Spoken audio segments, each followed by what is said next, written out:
Ladies and gentlemen, Coventry City have won a game in the Carabao Cup against Luton 1-0. We have a lot to unpack today. Definitely a lot of positives, a lot more positive this video than the last one. Really good momentum to be built into Derby coming this weekend. If you don't know by now, my name is Jonah Fat Guy. I make EFL Championship, Premier League, and general football content. If you are new to the channel, if you're a returning viewer and you're not subscribed, please hit that button. It helps me grow the channel. And as always, like and comment below. I like to respond and engage to every single comment in the videos. And if you're already down there, you may as well like it. Let's go. First things first, we got to look at the lineup. I didn't know if Frank would have the cojones to switch to a 4-4-2, albeit this game doesn't matter that much. You definitely want to beat Luton and just progress in, a Carabao Cup style tournament. But they went with the 4-4-2 today. Let's take a look. All right, this is a good starting point. So we definitely had a couple players rotated through. We had Wilson in for Rushworth, get him some reps. God forbid he needs to step in. KKH in for Milan Vanuatu. Thomas and Bidwell opposed to our Thomas and Kitching, but Kitching did come in the second half. Brow at left back. We'll talk about him. He had a phenomenal performance today, in my opinion. Then midfield, it was a 4-4-2. So we had Andrews, Allen, Torp, Raphael, and then up top we had Sims on the right and Haji on the left. After Saturday's performance, it was obvious that some sort of tactical change needed to happen. It probably should have happened in the second half of the match against Hull, but we did get it today, and I'm glad that Frank decided that he wanted to go and experiment, because the 4-4-2, ladies and gentlemen, I think, unless things change in the transfer market and we bring in some new players, I think this is the formation that we should be running this season. I said it in my post-match reaction stream. When you're so predictable and you're just crossing over and over and over again, the other team is going to get a hold of it, and they're going to know the game plan, and they're going to be able to stop you. So if you are super one-dimensional and you have no striker play, you aren't going to get very far, especially as a team that's pushing for promotion. So today, with two strikers, we had Haji, who I really enjoyed his performance today. He was really active, especially earlier in the game. Probably got a little tired towards the end because, they're working him back up to 90-minute fitness, but no excuses there. I thought Haji was a great player today. If we go and we look at match ratings, I know they don't mean much, but I was really impressed with Haji today. He played 63 minutes. He was 8 of 10 accurate. Definitely felt more involved than only making 10 passes on the day. I felt like he was getting the ball a lot with his back to the goal. Him and Andrews were linking up really well on that left-hand side, and then eventually it made its way over to Sims. So while we're talking about Sims, let's talk about the right side now. Rafa today, Raphael, Rodriguez, whatever you want to call him, 21-year-old Australian. He was amazing today. 6.9 match rating does not do justice. He only made one inaccurate pass, 0.17 XA, we know, on the goal. Let me see if I can find it real quick. Never mind, looked like it's not available in my location. But similar prototype to the goal that Raphael assisted to Ellis Sims in the preseason. Raphael, one-man wrecking train down the right side, cut in, found Haji right this time. Little slip through ball. Haji squares it across goal. Sims tap in. Now let's talk about Sims. Goal, 7.8 match rating, man of the match. Sims was good today, but he was not where you need him to be. He had a 1.9 XG. Sims probably had a chance to put away 3, maybe 4 goals. He only put one of them on target. The one that he put on target was in. I would have liked to see a little bit more from him today. You can see right here, he had 2 shots out of 8 on target. But I will say, you live to see another day here. You wondered with the 100 games, with the payment to Everton, maybe Frank being quick to fall out of favor with certain people. We've seen it with Bassett. Was this Sims' last chance? If it was, it definitely is not his last chance anymore. He has earned himself the right to come on in the match, maybe even start on Saturday against Derby. We did see Brandon Thomas Asante come on later in the game. He didn't do too much. Not that he needed to. He was kind of just brought on to stabilize and just take the energy out of the game from Luton, which he did successfully do. Out of these two today, I was more impressed with Haji Wright just because, we really did not see anything from him in the first match. And today he just felt very active, like he wanted to be there. I know people get really, really critical of him being lazy, but I didn't think he was lazy today at all. He put in a couple good crosses. He found himself in good position. Maybe he didn't necessarily find himself in good shooting positions, but just as a creative player, I was really impressed with him today. I even saw him tracking back on defense,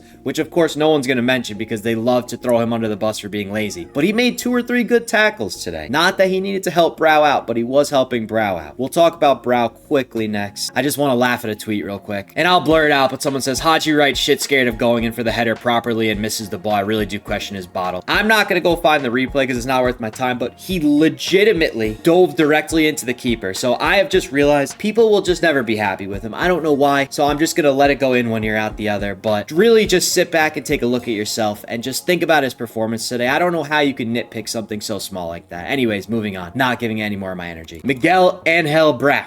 He will be our starting left back in 2 months' time. He really impressed me today. The one issue with the 4-4-2 is that you can't really let the wing backs use their creativity as much. So we know that Brow and Kessler-Hayden can be a threat on the attack, but just because they're kind of sitting behind like a player who's not really up on the wing, but they're more centrally in the pitch. Not central in the pitch as in the middle, but more just closer to the midline, not closer to the box. They kind of are stuck back there, but there were times where I saw these two boys push up and they definitely put in a couple good balls. Brow, more specifically, had a good cross later in the game. Kane Kessler-Hayden, when he gets through and he makes a run, he's scary. He commands 2 defenders at all times just because of how quick he is. He didn't do much today. I mean, to be fair, he did make 39 passes, but you know, just a solid overall day from him. Sometimes with a defensive player, you almost don't want to have their name in your mouth, and then that is kind of just a show that they had a good day. Now let's quickly take a look and talk about the substitutions that were made. These were just, you know, to take the energy out of the game and deflate the game. So Radoni was brought on, Matt Grimes was brought on, Sakamoto was brought on. Who they took off at the time? Oh, BTA ended up coming on as well. So they took off Kai Andrews, Raphael, Haji Wright, Victor Torb. So pretty much straight replacements. But something I did notice and I thought was interesting was since Jamie Allen was still in there, we shifted into like a 4-2-1-3 to kind of just solidify the win, which I thought they actually did a really good job of. Luton did have a couple chances at the end, but I think that's inevitable when a team is pushing, especially in like a Carabao Cup style where, you know, this is it for you. Maybe you don't see that as much in a league game to a certain extent, but they did a really good job just deflating the game and just taking the energy out of it. I really thought today Raphael was my favorite player to watch. He was just so unpredictable. I think that that's something that we need in this team. It just wasn't the same thing over and over again, just lofting across into the box. I've seen this guy do 2 or 3 things that I really like. He's really good with the cut inside, so cut in onto his left foot and like a lofted little chip into the box. That's how Ellis Sims scored in the preseason. Also saw him get down the wing a couple times, try to beat the defender down there. If he didn't beat the defender, he'd go for a corner. So overall, I was really impressed with his style of play and just the way that he carried himself today on the pitch. I think he definitely earned himself some sub cameo appearances. And I think the thing that Frank needs to remember going forward is just to not be scared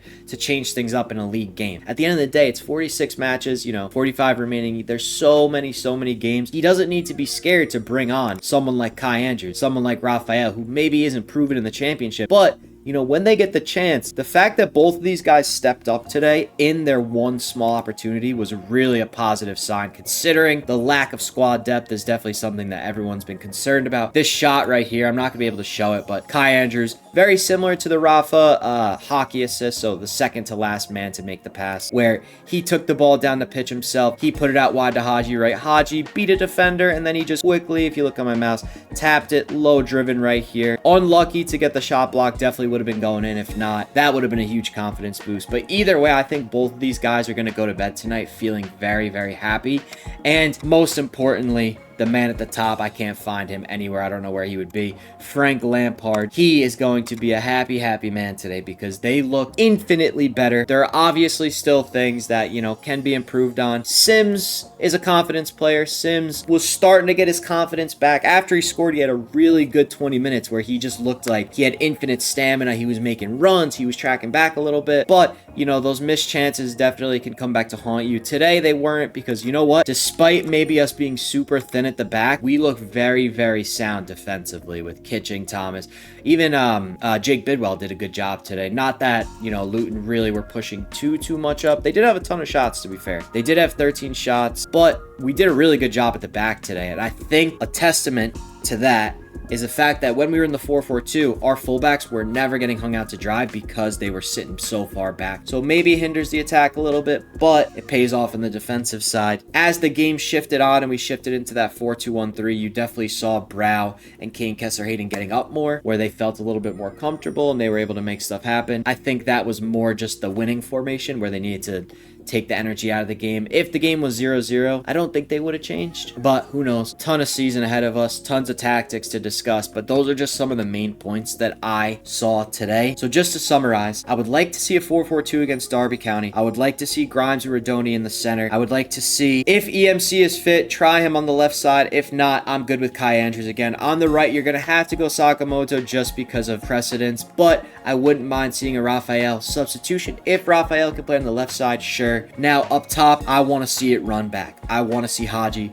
I want to see Sims on the right, Haji on the left. Give them another chance. They aren't as much on an island when there's two strikers up there. Yes, maybe Sims was kind of getting in his way because Haji was really active, in my opinion. Give him more time to build some rapport. I don't even know if we technically need to go in for a striker over a center back, maybe another central midfielder, but definitely number one is our center back issues. Didn't hurt us at all today. Both of our starting center backs played 45 minutes, get some work in the legs, and then just recover for this weekend match. But that is going to be the end. Let me know what you agree with. Let me know what you disagree with. Thank you if you made it to the end. Leave a like. If you aren't subbed and you made it this far, please sub, and peace.